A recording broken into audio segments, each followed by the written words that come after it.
سید الانبیاء والمرسلین علیہ الطیبین الطاہرین واصحابہ واولیاء امتہ اجمعین اما بعد فاعوذ باللہ من الشیطان الرجیم بسم اللہ الرحمن الرحیم ان اللہ یأمر بالعدل والاحسان وایتاء ذی القربى وینہی عن الفحشاء والمنکر والبغی یعظکم لعلکم تذکرون صدق اللہ العظیم مولاي صلی وسلم دائما ابدا علی حبیبک خیر الخلق کلہم۔ سامعین محترم، دوستو، بھائی بزرگو، آج ہم نے نماز تراویح میں 14ویں پارے کا آخری پاؤ اور 15واں پارہ مکمل سماعت کیا ہے۔ اللہ تعالی ہمیں قرآن سمجھنے کی توفیق نصیب فرمائے۔ آج خلاصے کے لیے منتخب آیات میں سے پہلی آیت میں نے آپ کے سامنے تلاوت کرنے کا شرف حاصل کیا۔ دوستو، یہ آیت مبارکہ جامع ترین آیت کہلاتی ہے، اور اگر آپ نے اس آیت میں غور کیا ہو تو یہ وہ آیت کریمہ ہے جو ہر جمعے کو ہر امام خطبے میں پڑھتا ہے۔ اللہ تبارک و تعالی نے اس آیت کریمہ کے اندر سب کچھ جمع کر دیا ہے۔ کیا فرمایا؟ آئیے سماعت کرتے ہیں۔ فرمایا، بے شک اللہ تعالی عدل اور احسان اور رشتہ داروں کو دینے کا حکم فرماتا ہے، اور اللہ تبارک و تعالی بے حیائی سے، بری بات سے اور ظلم سے منع فرماتا ہے، اور تمہیں نصیحت فرماتا ہے کہ تم نصیحت حاصل کرو۔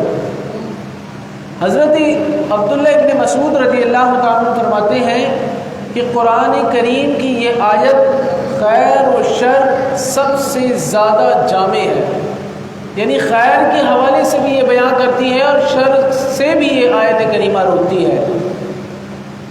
اور علماء کرام فرماتے ہیں کہ حضرت عبدالعزیز کے زمانے سے اسے ہر خطیب جمعے میں پڑھا کرتا ہے، اور یہ وہ آیت کریمہ ہے جسے ولید بن مغیرہ جیسے دشمن اسلام نے بھی سن کر تعریف کرنے پر وہ بھی مجبور ہو گیا تھا۔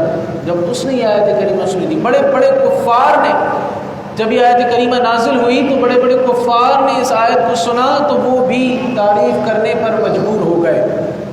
ایسی آیت کریمہ ہے۔ دوستو، اس آیت کریمہ میں 3 باتوں کے کرنے کا حکم اللہ تبارک و تعالی نے ارشاد فرمایا۔ پہلا حکم دیا عدل کرو، دوسرا حکم دیا احسان کرو، تیسرا حکم دیا قرابت داروں کو دیا کرو، ان پر خرچ کرو، اور 3 کاموں سے اللہ تبارک و تعالی نے منع فرمایا۔ پہلا کام فرمایا فحشاء، یعنی ہر قبیح قول و فعل کو چھوڑ دو، یعنی اللہ تبارک و تعالی نے 3 کاموں کو کرنے کا حکم دیا، عدل، احسان اور قرابت داروں کو دو، یعنی ان پر خرچ کرو، اور 3 کاموں سے روکا، جس میں پہلا کام ہے فحشاء، یعنی فحاشی، یعنی ہر بری بات اور برے عمل، ہر گندے کام سے اللہ تبارک و تعالی نے رک جانے کا حکم ارشاد فرمایا۔ دوسرا منکر، یعنی ہر وہ عمل جس سے شریعت نے منع کیا ہو اس سے رکنے کا حکم اللہ تبارک و تعالی نے اس آیت کریمہ میں دیا۔ تیسرا فرمایا بغی، یعنی ہر کام میں حد سے تجاوز کرنا، یعنی تکبر کرنا، ظلم کرنا، حسد وغیرہ، ان تمام کاموں سے اللہ تبارک و تعالی نے منع فرمایا۔ اب یہ جو اللہ تبارک و تعالی نے احکامات نازل کیے ہیں، اس کا جو دائرہ ہے بہت وسیع ہے۔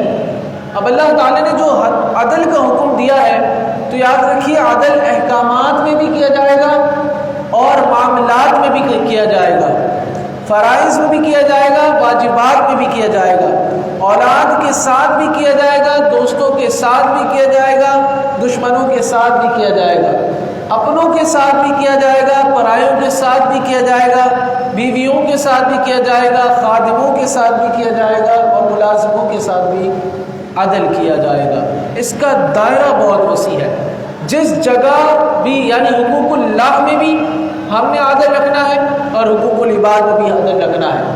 دوسری بات فرمائی احسان، تو احسان کا تعلق اللہ تبارک و تعالیٰ کے ساتھ بھی ہے، جماعت کے ساتھ بھی ہے جس کے ساتھ ہم چلتے پھرتے ہیں، خاندان کے ساتھ بھی ہے، یہاں تک کہ حیوانوں کے ساتھ بھی احسان کا حکم ہے۔ اسی طریقے سے قرابت داروں کے ساتھ تعاون کرنے کا حکم ملا۔ تو فرمایا اللہ تبارک و تعالیٰ نے ایک تو پہلی بات تو یہ کہ ہر مستحق کو اس کے ساتھ تعاون کیا جائے، لیکن اللہ تبارک و تعالیٰ نے خصوصی طور پر یہ فرمایا کہ تعاون کے حقدار جو سب سے پہلے ہیں وہ تمہارے اپنے لوگ ہیں، لہٰذا تمہارے قرابت دار ہیں کہ تم ان کے ساتھ یعنی احسان کرو، ان کے ساتھ اچھائی کرو، ان پر خرچ کرو۔ اور تین باتوں سے جو منع کیا گیا ہے، فحشاء، سب سے پہلے فرمایا فحاشی، یہ ایسا عمل ہے جسے کبھی یعنی گندگی والا کہا جاتا ہے، جس میں زنا آ جاتا ہے، لواطت آ جاتی ہے، شراب ہے، جوا وغیرہ ہے، یہ تمام وہ کام ہے جسے اللہ تبارک و تعالیٰ نے فحشاء کہہ کر فرمایا۔ منکر کے حوالے سے اللہ تبارک و تعالیٰ نے واضح طور پر انسان کی نظر کو وسیع کر دیا کہ ہر نفرت والے کام کو انسان چھوڑ دے، یہ منکر ہے۔ اور بغض سے مراد انسانوں کی عزت و حرمت اور ان کے اموال اور ان کی جانوں پر زیادتی نہ کی جائے۔ اللہ تبارک و تعالیٰ نے یہ بات واضح فرما دی۔ تو کتنی زیادہ خوبصورت یہ آیت ہے کہ اللہ تبارک و تعالیٰ نے اس میں کتنے زیادہ احکامات نازل فرمائے ہیں، اور بندوں کو یہ تک بیان فرما دیا کہ انہیں چاہیے کہ وہ اس آیت پر عمل کریں۔ اسی وجہ سے خطبے میں ہر جمعے کو امام اسے پڑھتا ہے اور لوگوں کی نظر اس آیت کریمہ کی طرف کرتا ہے، دیکھو تم نے ان 6 چیزوں کو ساتھ لے کر چلنا ہے، تب جا کر تم کامل انسان بنو گے۔ آگے چلتے ہیں تو بہت ہی خوبصورت واقعات ہیں۔ سب سے پہلے تو فرمایا سبحان الذی اسری بعبدہ لیلا من المسجد الحرام الی المسجد الاقصی الذی بارکنا حولہ لنریہ من آیاتنا انہ هو السمیع البصیر۔ پاکی ہے اسے جو راتوں رات اپنے بندے کو لے گیا مسجد حرام یعنی خانہ کعبہ سے مسجد اقصی یعنی بیت المقدس تک، جس کے ارد گرد ہم نے برکت رکھی کہ ہم اسے اپنی عظیم نشانیاں دکھائیں، بے شک وہ سنتا بھی ہے اور دیکھتا بھی ہے۔ دوستو یہاں پر اللہ تبارک و تعالیٰ نے شب معراج کا ذکر کیا ہے۔ اسے مختصر انداز میں سماعت کر کے اگلے واقعے کی طرف چلیں گے جس میں اور مزید اللہ تبارک و تعالیٰ نے احکامات نازل فرمائے ہیں۔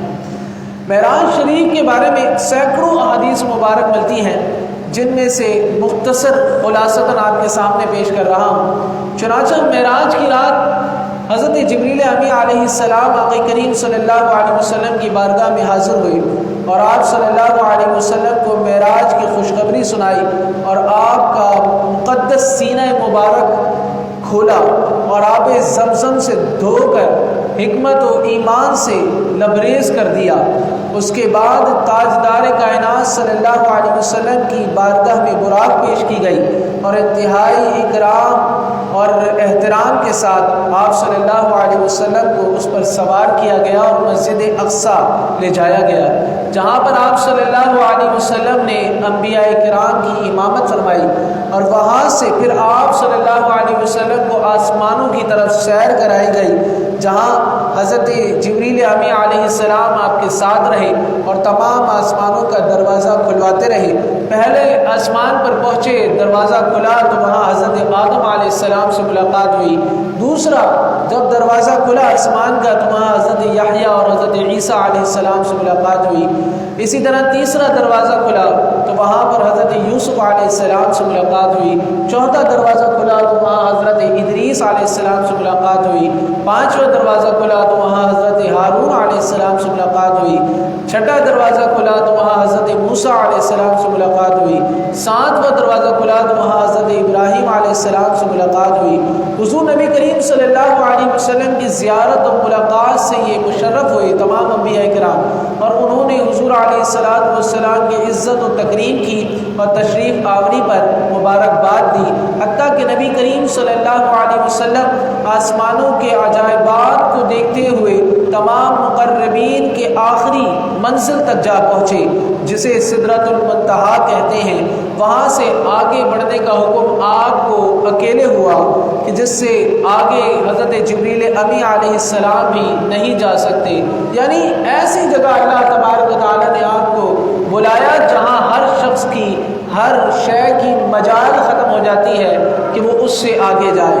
اللہ تبارک و تعالیٰ نے آپ کو اپنے مقام قرب خاص میں بلایا اور آپ کو ترقیاں عطا فرمائی۔ قرب اعلیٰ میں آپ صلی اللہ علیہ وسلم جب پہنچے تو اللہ تبارک و تعالیٰ نے آپ پر خاص رحمت و کرم فرمایا، آپ کو انعامات الہیہ اللہ تبارک و تعالیٰ نے آپ پر خوب انعامات برسائے اور آپ کو مخصوص نعمتوں سے سرفراز فرمایا۔ زمین و آسمان کی بادشاہت اور ان سے افضل اور برتر علوم اللہ تبارک و تعالیٰ نے آپ کو عطا فرمائے۔ پھر اس کے بعد آپ صلی اللہ علیہ وسلم نے اپنی امت کے لیے بھی انعام حاصل کیا جو 5 نمازوں پر مشتمل ہے۔ حضور نبی کریم صلی اللہ علیہ وسلم نے بعض گناہ گاروں کی شفاعت فرمائی، جنت و دوزخ کی سیر کی اور پھر دنیا میں اپنی جگہ واپس تشریف لے آئے۔ حضور اقدس صلی اللہ علیہ وسلم نے اس واقعے کی خبریں دی تو کفار نے اس پر بہت واویلا کیا۔ حضور علیہ السلام نے بیت المقدس کی عمارت کا حال تک انہیں بیان کیا اور ملک شام سے آنے والے قافلوں کی کیفیت بھی انہیں بیان کر دی، لہٰذا جب وہ قافلے وہاں پہنچے تو انہوں نے وہی باتیں بیان کی جو حضور علیہ السلام نے بتا دی تھی۔ یعنی یہ ایسا واقعہ ہے دوستوں جو بہت طویل تھا، لیکن اسے اللہ تبارک و تعالیٰ نے کمال جس فرمایا کہ حضور علیہ السلام کی وہ کنڈی بھی ہل رہی تھی جب آقا کریم صلی اللہ علیہ وسلم گئے اور واپس آئے تو وہ دوبارہ بستر بھی گرم تھا۔ یعنی یہ کمال تھا کہ اللہ تبارک و تعالیٰ نے حضور علیہ السلام کو جب اس دنیا سے اٹھا لیا، یعنی آپ کی وجہ سے اس کائنات کو تخلیق کیا گیا، لہٰذا جب آپ اس کائنات سے نکل گئے تو وقت رک گیا، اور جب آپ اس کائنات میں آ گئے تو وقت دوبارہ چل پڑا۔ فرمایا نا اے محبوب، اگر ہمیں آپ کو بنانا مقصود نہ ہوتا تو ہم یہ کائنات تخلیق نہ فرماتے۔ حضرت آدم علیہ السلام سے جب آپ کو جب دنیا میں بھیجا گیا تو حضرت آدم علیہ السلام روتے رہے، اللہ تبارک و تعالیٰ سے معافی کی درخواست کرتے رہے، دنیا میں اجالا نہ ہوا، لیکن آپ کو یاد آیا کہ میں نے جنت میں ایک کلمہ یعنی جنت میں کلمہ دیکھا تھا کہ اللہ تبارک و تعالیٰ نے اپنے نام کے ساتھ آقا کریم صلی اللہ علیہ وسلم کا نام لکھا ہے۔ جیسے ہی آپ نے حضور کا وسیلہ اللہ کی بارگاہ میں پیش کیا تو اس دنیا میں روشنی پیدا ہو گئی، اجالا ہو گیا، اور پھر اللہ تبارک و تعالیٰ نے حضرت آدم علیہ السلام سے بھی یہی بات فرمائی کہ اگر ہمیں اپنے محبوب کو پیدا کرنا نہ ہوتا تو ہم اس کائنات کو نہ بناتے۔ لہٰذا پتہ یہ چلا کہ آقا کریم صلی اللہ علیہ وسلم اس کائنات سے نکلے تو وقت رک گیا، اور جب اس کائنات میں واپس آئے تو دوبارہ یہ وقت چلنا شروع ہو گیا۔ تو حضور علیہ السلام کی ذات سے جس کو محبت ہو گئی دوستو سمجھ لیں اس کا وقت اب شروع ہو گیا، کامیابی کا وقت اس کا شروع ہو گیا، جو اب دنیا میں بھی اس کے ساتھ رہے گا اور آخرت میں بھی اس کے ساتھ رہے گا۔ تو اللہ تبارک و تعالیٰ ہمیں حضور علیہ السلام سے سچی محبت عطا فرمائے۔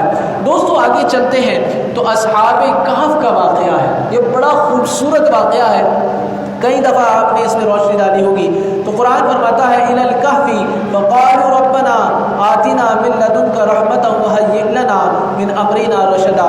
جب ان جوانوں نے غار میں پناہ لی پھر بولے اے ہمارے رب ہمیں اپنے پاس سے رحمت دے اور ہمارے کام میں ہمارے لیے راہیابی کا سامان کر۔ اصحاب کہف وہ جوان ہیں جو دقیانوس بادشاہ کے زمانے میں اپنے ایمان کو بچانے کے لیے ایک غار میں کی طرف بھاگے کہ ہم کسی طریقے سے اپنے ایمان کو بچا لیں، اس بادشاہ سے بچ جائیں، جو کہ دقیانوس ایسا بادشاہ تھا کہ اگر کوئی یہ نہ کہتا کہ اے دقیانوس تو خدا ہے تو وہ اسے مار دیا کرتا تھا۔ تو وہ ایمان والے اتنے مضبوط ایمان کے تھے کہ انہوں نے اپنے ایمان کو بچانے کے لیے ایک غار کے اندر پناہ لی۔ بادشاہ نے ڈھونڈا ان نوجوانوں کو کہ وہ کہاں ہیں، ڈھونڈا جائے، لہٰذا پتہ چلا کہ وہ غار میں چھپے ہیں۔ تو اس بادشاہ نے کہا اس غار میں دیوار ڈال دو تاکہ ان کا اندر ہی دم نکل جائے۔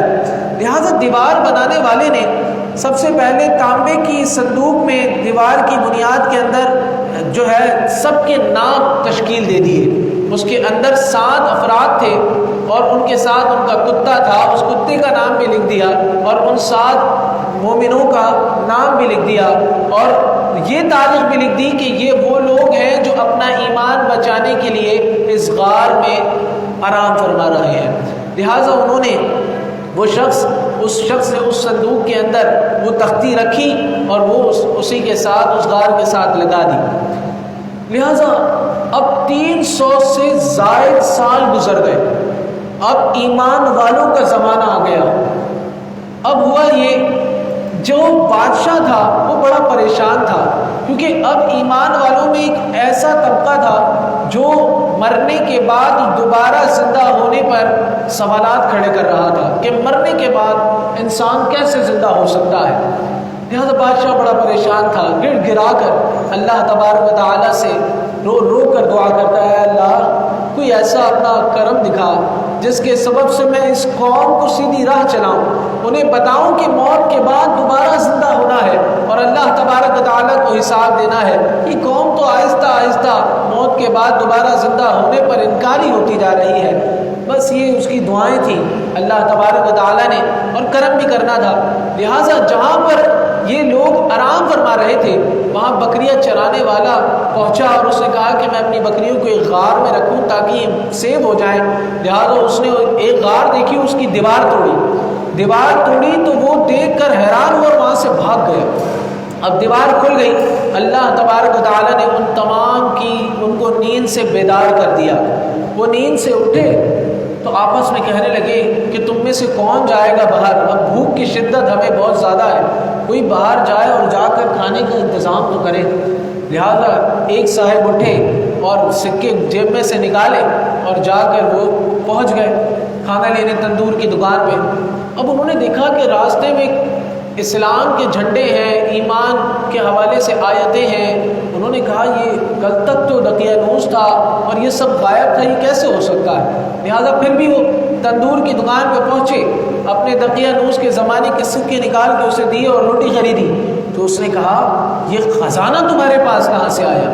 یہ تو کوئی خزانہ معلوم ہوتا ہے، لہٰذا تمہارے پاس کہاں سے آیا؟ اس نے کہا نہیں، یہ خزانہ نہیں، یہ تو سکے ہیں ہمارے زمانے کے۔ لہٰذا اس نے کہا یہ تو زمانہ گزر گیا، یہ تو قدیمی زمانے کے سکے ہیں۔ تو اس نے فوراً حاکم کو بلایا اور حاکم نے ان سب کی پیشی کر لی، اس کو اپنے پاس بلا لیا۔ تو حاکم سے اس نے کہا بھائی آپ جا کے اپنے بادشاہ دقیانوس کو بلائیے، اسی کے یہ سکے ہیں۔ تو اس حاکم نے کہا یہ کیسے ہو سکتا ہے، تم تو نوجوان ہو، دقیانوس کو گزرے ہوئے تو زمانے ہو گئے، ہم نے تو کتابوں میں اس کے واقعات پڑھے ہیں کہ ظالم بادشاہ تھا۔ لہٰذا اس نے کہا چلیے میرے ساتھ، میرے اور ساتھی بھی ہیں غار میں۔ لہٰذا جب سب پہنچے تو سارے ساتھی وہاں پر موجود تھے اور وہ دیکھ کر حیران ہو گئے۔ لہٰذا غار کی کونے میں صندوق بھی پڑی تھی، وہ کھول کر دیکھی تو ان سب کے نام تشکیل تھے، وہ وقت بھی لکھا ہوا تھا جس وقت ان کو بند کیا گیا تھا، ان کے کتے کا نام تک تھا۔ لہٰذا وہ حاکم بڑا پریشان ہوا، یہ تو کمال ہو گیا۔ اس نے اس وقت کے بادشاہ جو بڑا پریشان تھا لوگوں سے، اس کو بلایا کہ دیکھو آپ کا مسئلے کا حل تو مل گیا، اللہ تبارک و تعالیٰ نے ایک پرانی قوم کے لوگوں کو زندہ کر دیا ہے۔ لہٰذا وہ سرداران کو لے کر پہنچا، اس قوم کی لوگوں کو لے کر پہنچا، وہاں آئے تو آ کر معاملہ دیکھا کہ واقعی یہ تو قدیمی زمانے کے لوگ ہیں، اللہ تبارک و تعالیٰ نے ان کے وسیلے سے ہمارا مسئلہ حل کر دیا، ساری قوم سدھر گئی کہ جب اللہ تبارک و تعالیٰ 300 سے زائد سالہ لوگوں کو زندہ کر سکتا ہے تو موت کے بعد ہمیں بھی زندہ کر سکتا ہے۔ لہٰذا سب کے ایمان تازہ ہو گئے اور وہ لوگ پھر اس کے بعد اپنی غار میں گئے، اللہ تبارک و تعالیٰ نے ان کو دوبارہ موت عطا کر دی، اور پھر اس بادشاہ نے ان کو ایک خوبصورت الگ الگ صندوق کے اندر دفنا دیا اس غار میں، اور اس غار کو بند کر کے اس کے پاس مسجد بنوا دی، اور ہر سال کے بعد اس جگہ پر وہ ایک جو ہے عید کا سما منایا کرتے تھے، کیونکہ ان کی قوم کا مسئلہ حل ہوا تھا۔ تو یہ اللہ تبارک و تعالیٰ نے لوگوں پر یہ کمال کیا، یعنی جو شخص اللہ تبارک و تعالیٰ سے محبت کرنے والا ہو تو اللہ تعالیٰ اس کی مدد یعنی انسان کی مدد اللہ تبارک و تعالیٰ اس طرح کرتا ہے ایک کامل انسان کی، اگر زمین کے اندر بھی کوئی چیز دھس گئی ہو تو اللہ تبارک و تعالیٰ اسے بھی نکال کر اس کے سامنے پیش کر دیتا ہے۔ لہٰذا ایمان والوں کا زمانہ تھا اور ایمان میں بہتری لانی تھی، ان کی دعائیں تھیں، تو اللہ تبارک و تعالیٰ نے ان پر یہ کرم کیا۔ لہٰذا ہمیں چاہیے، اگر ہم بھی چاہتے ہیں کہ ہماری نسل بہتر ہو جائیں تو اللہ تبارک و تعالیٰ کی بارگاہ میں ہاتھ اٹھا کر رویا کریں، دعائیں کیا کریں، اے اللہ ہماری نسلوں کو آباد کر دے، ان کو نیک بنا، ان کو دین اسلام سے محبت عطا فرما۔ دیکھیے پھر کیسے ہماری نسلیں چمکتی ہیں، اللہ تبارک و تعالیٰ ان پر بھی کرم کرے گا، لیکن ساتھ ساتھ ہمارے اعمال بھی بہتر ہونے چاہیے۔ جب ہم خود کامل مومن ہوں گے اور اللہ تبارک و تعالیٰ سے دعائیں کریں گے تو اللہ تبارک و تعالیٰ ہماری نسلوں میں ولی بھی پیدا فرمائے گا۔ تو اللہ تبارک و تعالیٰ ہمیں اس واقعے سے سیکھنے کی توفیق عطا فرمائے۔ آخری واقعہ جسے بہت ہی خوبصورتی کے ساتھ اختتام میں سمیٹوں گا میں، حضرت خضر علیہ السلام اور حضرت موسیٰ علیہ السلام کا واقعہ ہے۔ اللہ تبارک و تعالیٰ نے حضرت موسیٰ علیہ السلام پر یہ بیان کیا کہ ایسا علم بھی ہے جو ہم نے اپنے بندہ خاص کو عطا کیا ہے، لہٰذا وہ نشانی بیان کی اللہ تعالیٰ نے کہ وہ بندہ خاص کہاں ملے گا، جسے حضرت خضر علیہ السلام کہتے ہیں۔ تو لہٰذا حضرت موسیٰ علیہ السلام وہاں پہنچے تو حضرت خضر علیہ السلام آپ کو مل گئے۔ حضرت موسیٰ علیہ السلام نے عرض کی کہ میں چاہتا ہوں کہ میں آپ کی صحبت میں رہوں اور آپ سے وہ علم میں خاص حاصل کروں جو اللہ تبارک و تعالیٰ نے آپ کو عطا کیا ہے۔ حضرت خضر علیہ السلام نے فرمایا کہ آپ میرے ساتھ نہیں رہ سکتے، میرا اور آپ کا راستہ الگ ہے، اگر آپ میرے ساتھ ہوئے تو پھر ہم ایک ساتھ نہیں رہ سکتے، آپ صبر نہیں کر سکتے میرے معاملات کو دیکھ کر۔ فرمایا نہیں، میں آپ صبر کروں گا، آپ جیسا فرما رہے ہیں اسی طریقے سے چلوں گا۔ لہٰذا اب راستہ شروع ہوا، حضرت موسیٰ علیہ السلام اور حضرت خضر علیہ السلام نے سفر شروع کیا۔ ایک کشتی میں بیٹھے، کشتی والوں نے حضرت خضر علیہ السلام کا احترام بہت تھا تو ان سے پیسے نہ لیے۔ اب اس کشتی میں بیٹھے اور جب اس کشتی سے دوسرے سائڈ پر پہنچے تو حضرت خضر علیہ السلام نے ڈنڈا مار کر اس کشتی میں عیب پیدا کر دیا۔ موسیٰ علیہ السلام بول اٹھے، صاحب شریعت ہے، آپ بول اٹھے، اللہ کے نبی ہیں، آپ نے فرمایا یہ کیا کیا؟ انہوں نے تو ہم پر احسان کیا، ہم سے پیسے بھی نہیں لیے اور آپ نے ان کی کشتی کو جو ہے ڈنڈا مار کے عیب پیدا کر دی، تو سب ڈوب جائیں گے، ان کا گھر تباہ ہو جائے گا، آپ نے یہ کیا کیا؟ تو حضرت خضر علیہ السلام نے فرمایا میں نے آپ سے کہا تھا کہ آپ مجھ سے سوال نہیں کریں گے بلکہ صبر کریں گے، جب تک میں خود نہیں کہوں گا اس وقت تک آپ مجھ سے کچھ نہیں پوچھیں گے۔ لہٰذا آپ حضرت موسیٰ علیہ السلام نے کہا کہ آپ میرا مواخذہ نہیں کیجیے، لہٰذا میں بھول گیا تھا آپ کی اس بات کو۔ آگے چلے، بچے کھیل رہے تھے، اس میں سے ایک خوبصورت بچہ تھا، حضرت خضر علیہ السلام نے اسے اپنے پاس بلایا، اس کی گردن بڑوڑی اور اسے قتل کر دیا۔ حضرت موسیٰ علیہ السلام صاحب شریعت ہے، پوچھا یہ کیا کیا؟ یہ تو بچہ ہے، اس کو کیوں قتل کیا آپ نے؟ لہٰذا یہ تو بہت بڑا مسئلہ ہو گیا۔ تو حضرت خضر علیہ السلام نے فرمایا کہ میں نے آپ سے کہا تھا کہ آپ سوال نہیں کریں گے، لہٰذا حضرت موسیٰ علیہ السلام نے فرمایا کہ لہٰذا آپ میرا مواخذہ نہ کیجیے، میں بھول گیا تھا۔ اب آگے گئے، ایک بستی میں پہنچے تو اس بستی میں اس وقت ہوتا یہ تھا کہ جب مہمان کسی بستی میں جاتے تھے تو ان کی مہمان نوازی کی جاتی تھی، انہوں نے مہمان نوازی نہ کی، تو لہٰذا حضرت موسیٰ علیہ السلام نے ان سے کہا کہ کھانے کو پیش کرو، مہمان آئے ہیں، ایک صاحب شریعت ہے کہ ایک اللہ تبارک و تعالیٰ کا محبوب بندہ ہے، تو لہٰذا کھانے کو پیش کیا جائے۔ انہوں نے منع کیا، لہٰذا آپ دونوں ساتھ آئے ہیں، اپنے کھانے کا انتظام آپ خود کیجیے۔ لہٰذا تھوڑا سا آگے بڑھے، ان کی گلیوں میں ایک گلی میں دیوار گر رہی تھی، حضرت خضر علیہ السلام نے کھڑے ہو کر وہ دیوار خود چن دی۔ حضرت موسیٰ علیہ السلام نے فرمایا یہ آپ نے کیا کیا؟ ان لوگوں نے تو ہماری خاطرداری بھی نہیں کی. اگر آپ کو دیوار کو صحیح کرنا تھا تو آپ ان سے اس کی اجرت لیتے. آپ نے اجرت دیے بغیر ان کے ساتھ ہی مہربانی کر دی. تو اب حضرت خضر علیہ السلام نے فرمایا میرا اور آپ کا راستہ ختم. لہٰذا جاتے جاتے حضرت خضر علیہ السلام نے حضرت موسیٰ علیہ السلام سے یہ فرمایا کہ اب میں آپ کو یہ راز کھول دیتا ہوں کہ یہ جو 3 چیزیں آپ نے دیکھی ہیں اور آپ نے اس پر مجھ سے سوال کیا ہے وہ 3 چیزیں کون سی تھی. فرمایا یہ جو کشتی پر میں نے عیب کیا اس کی وجہ یہ ہے کہ یہ 2 مسکینوں کی کشتی ہے, یہ مفلسوں کی کشتی ہے, اور دوسری پار وہاں پر ایک حاکم کھڑا تھا جو خوبصورت کشتیوں کو لوٹ لیتا ہے, لہٰذا ان کا گھر بار ختم ہو جاتا. اسی لیے میں نے اس میں عیب پیدا کیا ہے.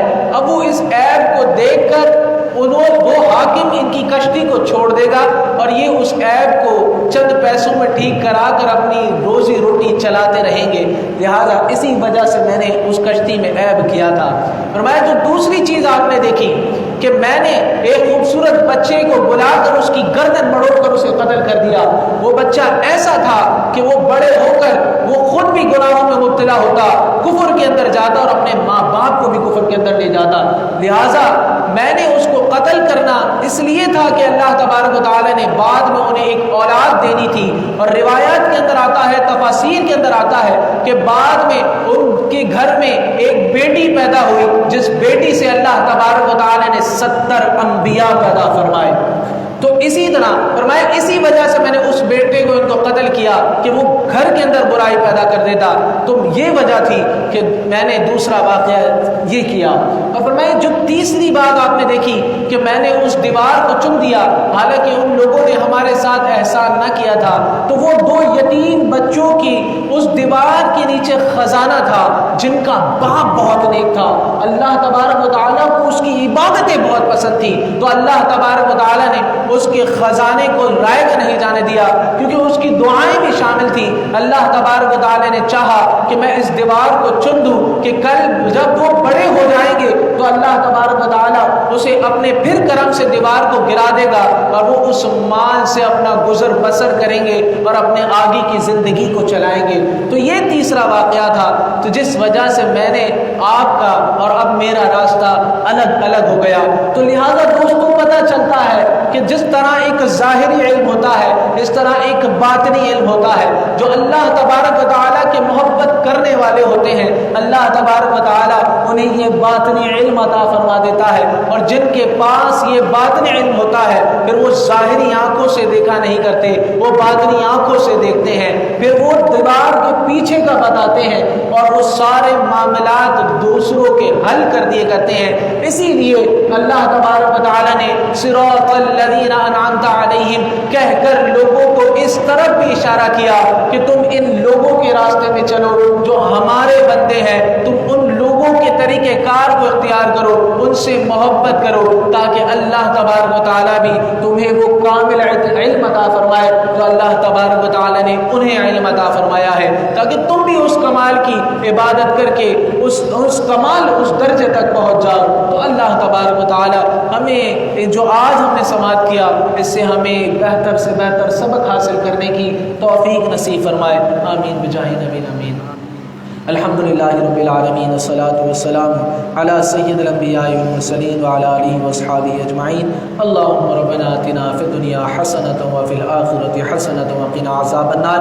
اللہم انت السلام ومنک السلام والیک یرجع السلام. حینا ربنا فی السلام وادخلنا دار السلام. تبارک ربنا وتعالیت یا ذا الجلال والاکرام. اللہم اغفر وارحم وانت خیر الراحمین. اللہم رب ارحمہما کما ربیانی صغیرا. اللہم انت حسنت خلقی فحسن خلقی.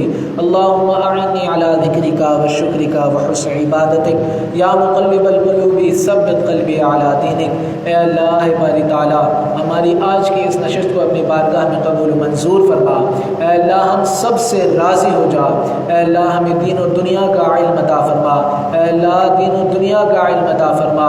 اے اللہ ہمیں اپنے سوا کسی کا محتاج نہ بنا، اے اللہ ہماری دنیا بھی سنوار دے، ہماری آخرت بھی سنوار دے، ہماری موت بھی سنوار دے، ہماری قبر بھی سنوار دے، ہماری آخرت بھی سنوار دے، مولا آقا کریم صلی اللہ علیہ وسلم کی شفاعت نصیب فرما، اے اللہ دین و دنیا میں کامیابی نصیب فرما، آمین بجاہ نبی الامین صلی اللہ علیہ وسلم۔ ان اللہ و ملائکتہ یصلون علی النبی یا ایھا الذین آمنوا صلوا علیہ وسلموا تسلیما، اللہم صل علی سیدنا و مولانا محمد وعلی آل سیدنا و مولانا محمد وبارک وسلم۔ الصلاۃ والسلام علیک یا سیدی یا رسول اللہ، سبحان ربک رب العزۃ عما یصفون وسلام علی المرسلین والحمد